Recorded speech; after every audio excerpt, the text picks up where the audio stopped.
mbokk yi asalaamaaleykum ñu ngi nuyoo ñi fi teew ñëpp ci suñu mbokk journalistes yi di leen ma saw ci coono bi ndax fa ngeen jóge te mu sori lool ak embouteillage yi xam ngeen ñi caaxaan lañ leen fa wooyoon mooy ndajem procureur waaye dinañ ci dellu si di nuyu mbooleem ñi ñuy seetaan ci spectateurs yi ñi ñuy seetaan en direct ak ñi ñuy seetaan yi plus tard defe naa Khalifa Sall ubbi na wax ji waaye balaa may tàmbali sama wax dinaa njëkk a dànkaafu Macky Sall ak ñi nga xam ne ñoo koy jàppale ci tappale yi mu nekkee ci réew mi muy lenn ci fonctionnaires yi ak lenn ci magistrats yi réewum Sénégal boo ci génnee politique muy Benno Bokk Yaakaar ñaar yi koy yàq actuellement mooy lenn ci fonctionnaires yi ak lenn ci magistrats yi saa yi ma ko waxee nag seen xol di bëgg a dagg waaye lu ne fàng du lu ñuy essayer démontrer sénégalais boo laaj mu wax la te dama faral di wax ni fonctionnaire sa grade nu mu kawe ab nit dong nga di ab citoyen magistrat sa grade nu mu kawe ab nit dong nga di citoyen te fañ la teg askan wi di la fay pour nga def ab liggéey dafa am charte ñu tëral ni nii nga war a doxale saa soo ko wàccee rek mérite too ñuy maslaxa ak yow wala ñu naan dañ lay respecté parce que yaa njëkk a xotti worma réew mi lenn ci hauts fonctionnaires yi ak lenn ci magistrats yi ànd ak Benno Bokk Yaakaar te liy firndeel seen lënkaloo ñoom mooy lan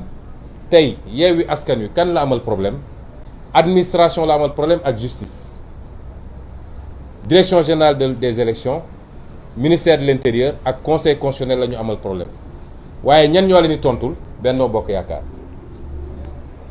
boo moytul balaa 22h ñu woo leen ne dañ ñuy tontu te ñun amuñu seen jot parce que ñun ñi jël ay décision ci ndigalu Macky Sall pour éliminer suñu liste de manière injuste et illégale de manière anticonstitutionnelle ñun ñooñu la ñuy waxal waaye saa soo leen tuddee kan mooy tontu Benno Bokk Yaakaar mooy tontu loolu moo wane seen lënkaloo tey amul sénégalais bu mu ump administration Sénégal ak justice su Sénégal dañoo los gombaanu dañoo nërmeelu waaye dañoo dem jébbalu ci Macky Sall lu mu leen wax suba bu ngoon jot loolu la ñuy def ñooñu noonu nag laay waxal Macky Sall mi leen jiite Cheikh Abdou Bara Dolly nañ ko ba mu dem këram gis nga ay waxu Macky Sall institution est-ce que Macky Sall institution bu jar a respecté la institution bu jar a respecté dina wàcc Sénégal ba di dem di toog ak ñoo xam ne lenn rek lañ leen mën a mandargaal mooy saaga mën nañu saaga nga dem taxaw ak ñoom naan da ngay suuri rek yu ñàkk fayda yoo xam ne kenn xamul lu mu doon kon institution Macky Sall su dee institution la nit la di père de famille di jëkkër di doom ni mu mënee fay ay nit ne leen dem leen saagal ma Ousmane Sonko dem leen saagal ma Macky Sall dem leen saagal ma Khalifa Sall ak keneen ak keneen te boobu ba léegi déggu leen ñu wax ndax yàlla may nañu xol yu yaatu ba ñu mën a dëkku waaye boo xamee ni sa xol moom ak benn grain d'atome ñoo tolloo waroo jiitu di fay ay nit naa leen demal saagal ma ay nit rawatina nag nga nekk président de la République c'est-à-dire Macky Sall fi mu wàccee fonction présidentielle au Sénégal gëwma ni mun nañu atteindre ci loolu fi mu wàccee fonction présidentielle di woo nit ñi palais parce que mën ngaa saaga ñaata nit la recevoir palais lan mooy seen mérite saaga li waa ji ne en fait li expliqué yëpp Macky Sall a un problème avec son passé je crois il a un problème lui avec son passé et il essaie de prendre une revanche sur la société moo tax respecté wul kenn ku dul Macky Sall ci boppam. keneen ku dul Macky Sall jàpp na ni doo nit soit nga ànd ak moom da nga koy ndunguru wala mu jaar ak yow fu ñëpp xam wala nga ne yow d'accordu maak moom ci ni mu yoree réew mi mu ne faw ma tëj ko kaso loolu mooy Macky Sall. kon fi mu wàcce institution yi fii institution présidentielle au Sénégal kenn mësul egg foofu léegi nag li may wax sénégalais yi mooy doonte Macky Sall institution la ab nit la yor njaboot yor soxna yor ay doom buñ ko tuddee ci am bu mu jàpp ni du anam bu jaadu ni mu koy méttee na xam ne ñi muy fay pour ñu dem saaga nit ñi ñooñu muy saaga dañoo yor njaboot yor ay soxna yor ay kër am image bu ñu war a défendre kon kilifa yi laay waxal parce que sëñ Abdou Bara Dolly dafa am balaa politique di ñëw dafa am fu mu bokk di kilifa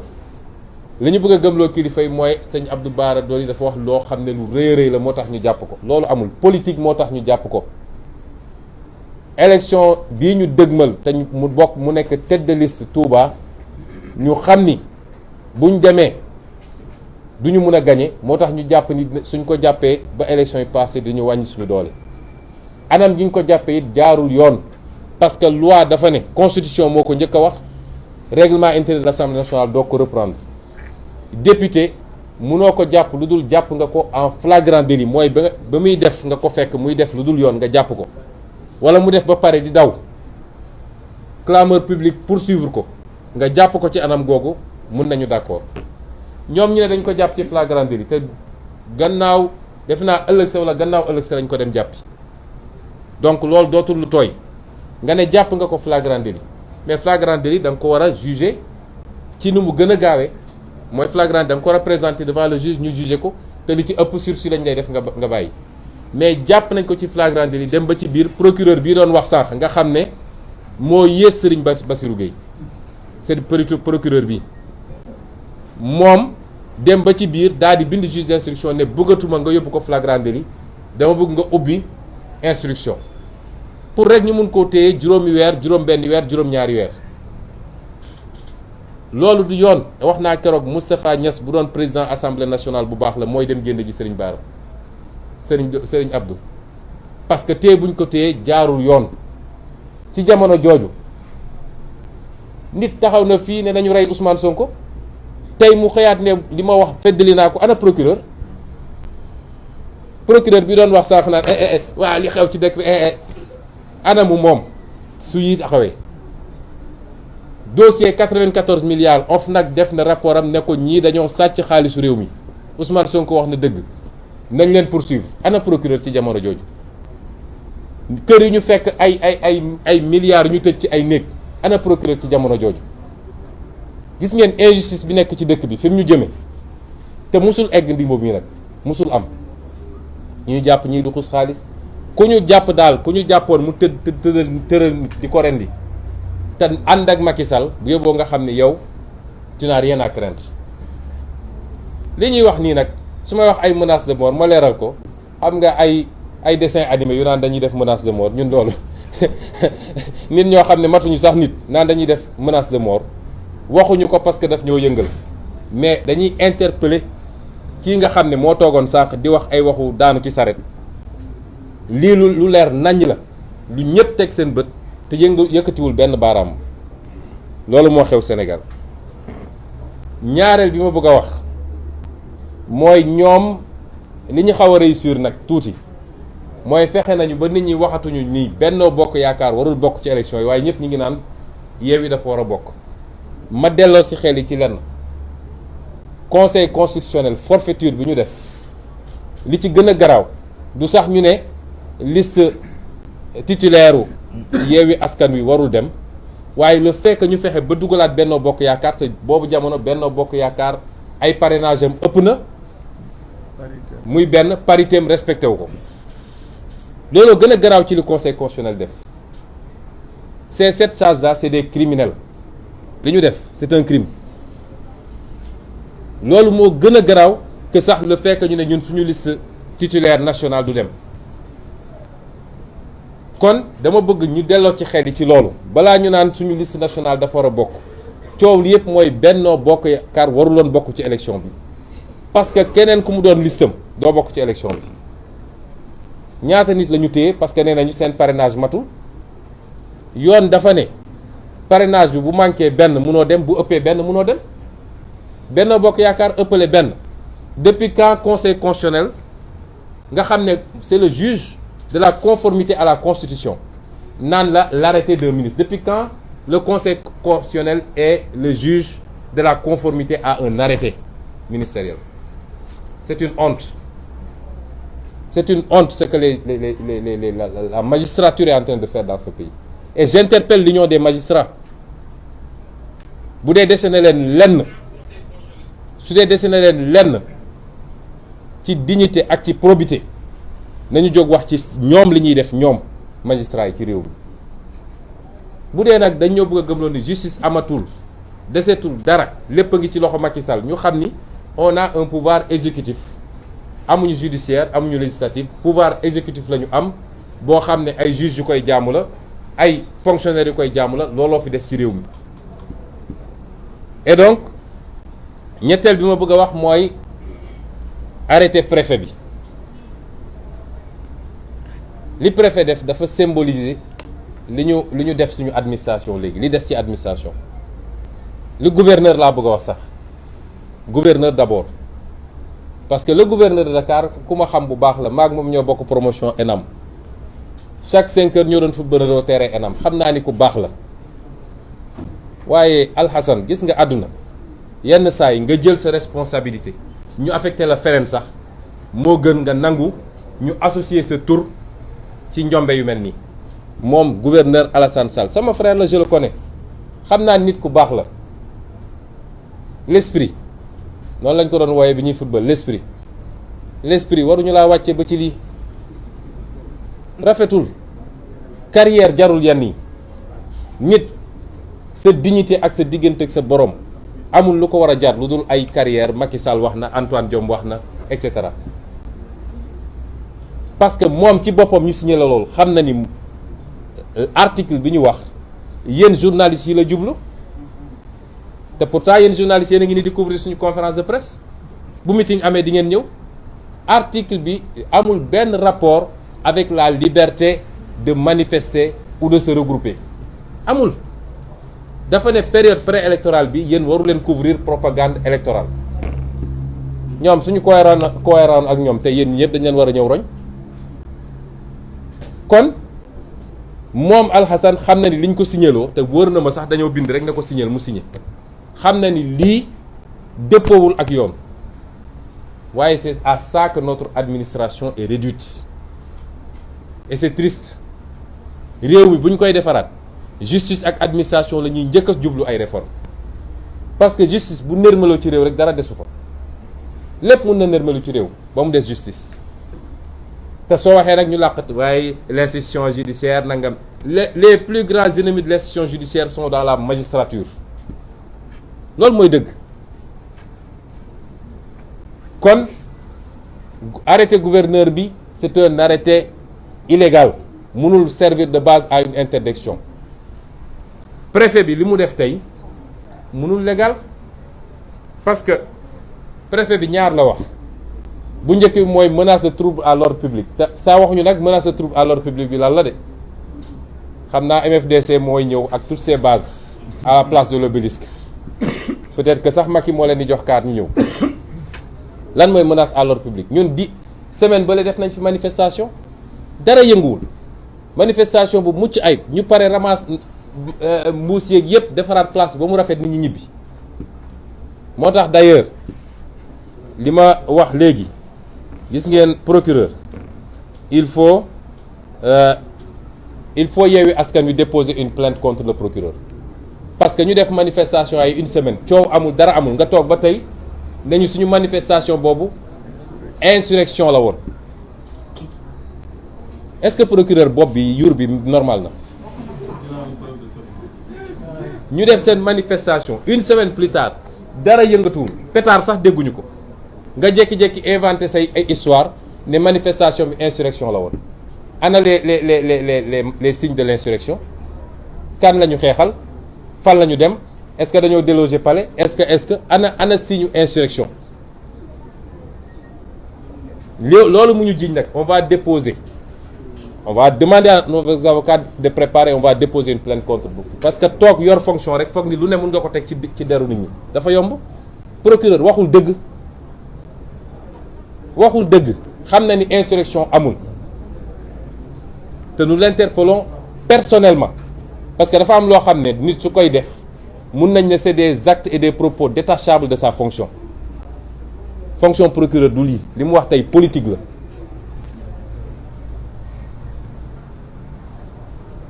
bu ñu waxee loolu ba pare nag dañuy wax sénégalais yépp que suñu manifestation gannaaw ëllëg maintenir nañ ko duñ ci changer lu toll ni tarfata ay manifestation bi maintenir nañ ko duñ ci changer tarfata ay man dama ne sax est-ce que waruñu koo dem defi place de l'indépendance waaw est-ce que waruñu koo defi place de l'indépendance duñ ci changer dara dinañ def suñu manifestation parce que nag li ma bëgg incha allah boog li ma bëgg sénégalais yi xam gis nga li ñuy xeex nii du ay poste yu ñu bëgg fii amul kenn ku fi poste député ñi fi toog ñëpp daanaka presque mus nañ nekk député ministre ak yeneen man mii di wax ak yéen bëgguma nekk député bi ñu waxee dama leen ne woon am naa mandat bu may gérer à Ziguinchor dama bëgg a concentré wu ci loolu ñu xool nag nu ñuy préparer élection présidentielle waxtaan moo andi ba ñu convaincre ma ne dinaa dugg su ma nekkoon député it damay choisir diggante la ma war a def Ziguinchor ak député parce que man gëmuma cumul de fonction kon ñun député feesul suñu bët nekk nañu député ba tey jii 5 ans nekk naa ko député ñeneen ñëpp fii Déthié nekk na ko Aïda Mbodj nekk na ko Habib Sy Khalifa Sall et cetera kon lan mooy poste député ñun xeexuñu pour poste mais principe la ñuy xeexal mooy lii suñ ko nangulee Macky nañu xam ni c'est fini ci Sénégal nit ñu bëri dañuy woo naan ñu way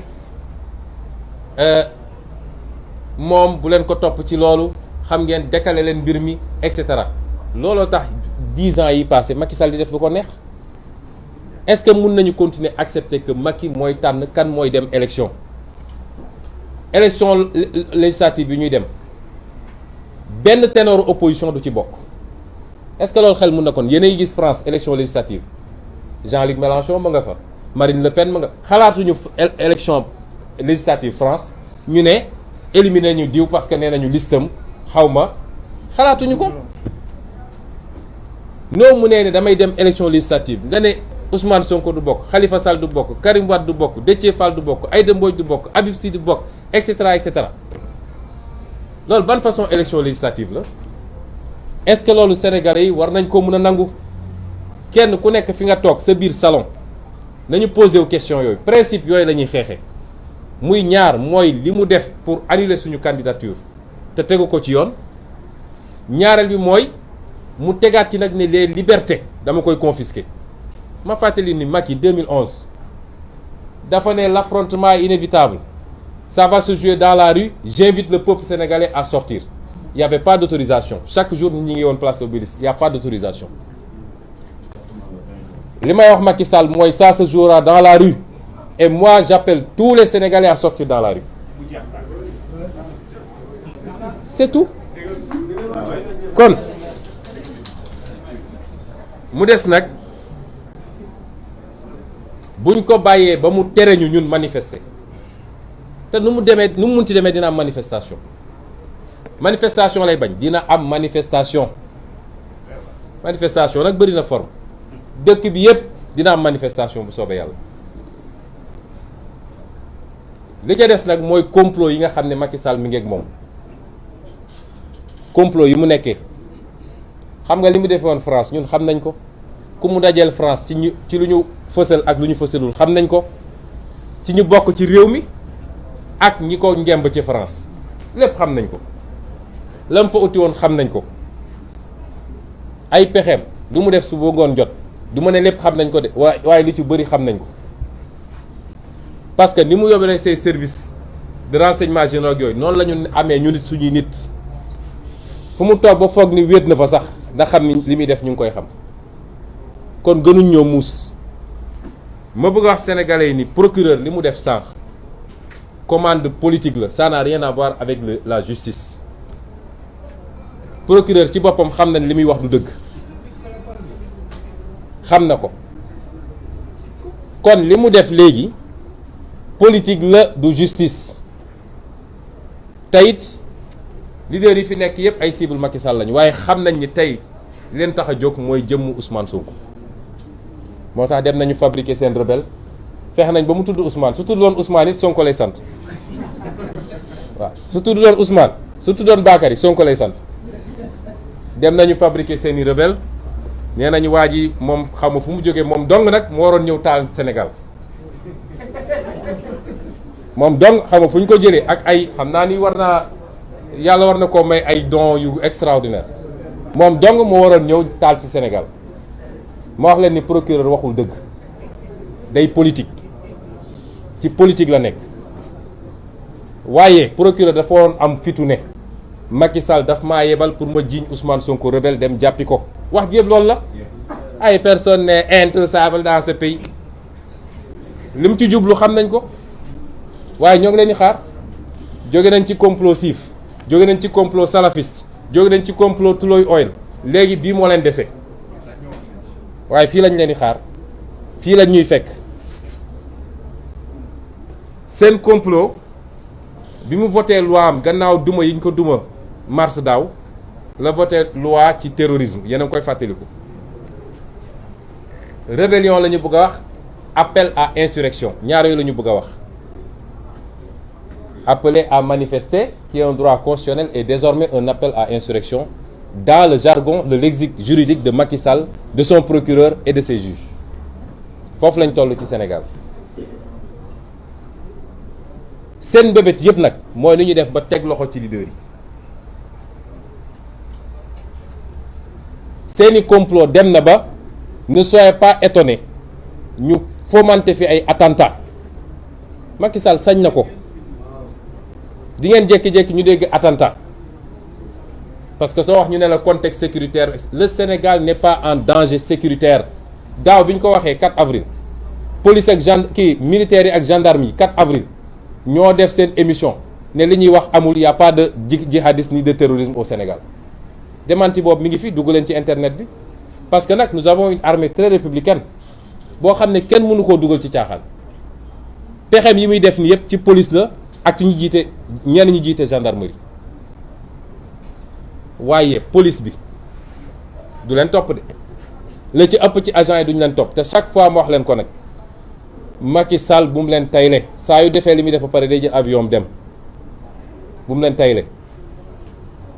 mais seen complot yooyu yëpp daaw bi ñu ko waxee dajale force occulte qu'on a vu jusqu'à présent xaw ma lan ak lan terrorisme gendarmerie ak police ñoo ñëw plateau 4 avril ne loolu amul kan moo ëpp information gendarmerie ak armée ci lu jëm ci sécurité amul ci Sénégal Macky Sall ci boppam ñoo koy informer Sénégal nag ñoo war a bañ Macky Sall sa stratégie waxoon naa ko fi c'est la stratégie du chaos xam na ni mënul am 3e mandat nu muy def ba créer un chaos fexe ba jàpp les leaders daal di décréter l'état d'urgence et le comment on appelle ça le couvre-feu général pour mën a justifier nag li muy def régime militaire la fi bëgg a andi bu dee nag dañ ko topp ci loolu te mi ngi koy def ak des complicités étrangères et à l'interne ay milices yu muy monter moom Macky Sall ay milices yu muy monter pour ñu mën a def ay njombe ci réew mi ñu ne voilà opposition bi ñoo woote woon loolu lay waajal ñun xam nañ ko ndax am nañu information yi ma wax nag ni ñu bëri ñu ngi ñuy woo ne ñu bu leen dem ci affrontement ñun suñu option première du affrontement suñuy droit constitutionnel la ñu bëgg a exercer un point un trait ak refuser une mascarade par rapport à nos listes amul leneen ñu bëri dañ lay wax ni Macky Sall sait que l'affrontement est inéluctable mais repousser leen ko ba coowal 3e mandat commencé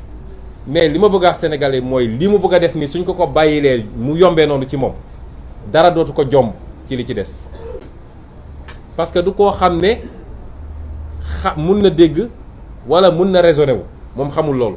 su lambee mu nooy rek day dem looloo tax ma ne ñun combat de principe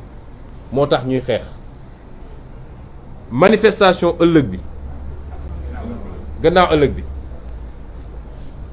leaders yi ñooy xool ndax suba dañuy introduire référé directement au niveau de la Cour suprême man dama koy wax gëwma Cour suprême gëwma conseil constitutionnel jusqu'à ce que ñu réformer justice bi dama gëmul justice su Sénégal ci dossier boo xam ne am na connotation politique gëmuma ko mais la loi d'abord l'article de la constitution dafa ne liberté de manifester sénégalais dama bëgg mu leer mooy sénégalais bu nekk am nga sañ-sañu ñaxtu te waxul ni da nga war am autorisation de dafa ne da nga ko war a yéegal rek autorité bi la loi de 1978 sur les manifestations lan la wax dafa ne autorité administrative mun na interdire un regroupement wala une marche mais ci ñaari conditions te ñaari conditions yi dañu war a daje dama bëgg ñu déglu ñu bu baax donc interdiction bi c'est l'exception c'est pas le principe mais pour mu am il faut que ñaari conditions yi daje bi ci njëkk mooy il faut mu prouver ni am na menace à l'ordre public prouver gu ko de wax ñu lan mooy menace loolu moo tax ñu ne procureur génnal ne gis nañ fi ay rebelles yu bëri Salif Sadio sax mi ngi Dakar ay waxu daanu saret yoo xam ne kenn xamul lu mu doon ñaareel bi mooy ñu prouver que ñoom amuñu suffisamment de force de l'ordre pour encadrer la manifestation ba menace de trouble à l'ordre public boobu du am ñaar yooyu il faut mu daje or su ngeen seetee arrêté préfet bi benn la ci wax kon arrêté bi c'est illégal dafa ne menace à l'ordre public mais waxul ni man préfet awma suffisamment de policiers de gendarmes pour encadrer la manifestation te gis nga loolu Cour suprême ci boppam génne na ci arrêt yu bëri ma jox leen ci ñeent rek en 2011 Alioune Tine Rado contre État du Sénégal en 2016 Amnesty International contre État du Sénégal en 2018 Église du christianisme céleste contre État du Sénégal et en 2019 Assane Ba Birane Bari et compagnie contre État du Sénégal yépp même chose la État du Sénégal dafa interdiroon manifestation Cour suprême ne ko da nga ne simplement que menace à l'ordre public mais prouvé woon ni yow amoo suffisamment d'effectifs de policiers et de gendarmes pour encadrer ba menace boobu du am donc tu n'as pas le droit d'interdire la manifestation donc l'arrêté du préfet lui-même est illégal léegi nag leader yi mun nañu xool parce que man gëw ma ay li ñu justice woon ci jamono ji man gëw ma justice bi mais su ko te suñ ko dugalee suba it la Cour suprême a 48 heures pour délibérer mais vu que ñoom tey la ñuy doog a notifier affaire bi suñu dugalee suba la Cour suprême doit se donner les moyens de régler cette affaire avant vendredi matin c'est ça qui est la norme mais duñ ko def parce que waajee toll fi mu toll woo leen ne leen bu leen yëngatu foofu la Sénégal toll bu ma dajalee lii lépp nag je vais lancer un appel aux Sénégalais aux militants et militantes aux sympathisants et aux sympathisantes à tous les Sénégalais et Sénégalaises épris de justice appel bi ma leen lancé woon daaw laa leen di waxaat c'est un appel à la résistance constitution moo ne ku ñu dénk nguur muy jalgati yoon di utiliser les moyens d'État pour dal ci kaw Sénégalais yi pour dal ci kaw opposition bi constitution may na la droit nga résister ni mu valable woon daaw ci mois de mars la valable tey lu bëri ci Sénégalais yi dañu jàpp ni mobilisation bi Sénégalais yi affaire u liste jaralagu leen ñu mobiliser wu donc nañu xaar mbir mi ba bu mu tuddee troisième mandat may wax Sénégalais yi ni du affaire u liste moo tax ñuy mobiliser wu liy xew tey mooy déterminer troisième mandat bi bu ku jàpp ni affaire bi suñ ko bàyyee mu yomb nii du continuer ci troisième mandat bi forcé def forcing da ngay nax sa bopp moo tax j'appelle tous les Sénégalais à la résistance dafa am jamono yoo xam ne buñ ci tollee cim réew li nga xam ne mooy xeeñ ci Sénégalais yi ñëpp xam ni changement bi ñuy xaar depuis longtemps xeeñ na mat na ñor na surtout yéen jeunesse bi muy étudiant bi muy ambulant bi muy élève bi muy keneen ak keneen nga xam ne yéen la ñu bëgg a xañ loolu. Macky Sall bëgg fi toogaat 20 ans parce que rek suñu gaz bi mu bëgg a jaay mu jaay ba pare bëgg koo continuer ak suñu xaalis réew mi ñuy détourner ak yeneen su ngeen seetaanee ba lii romb facilement suñ ko seetaanee ñun ñëpp ba mu romb facilement dinañu màtt suñu baaraam te duñu am fu ñu ko jooyee. moo tax fu ñuy daanelee mooy appeler publiquement massivement à la résistance face à la dictature rampante de Macky Sall.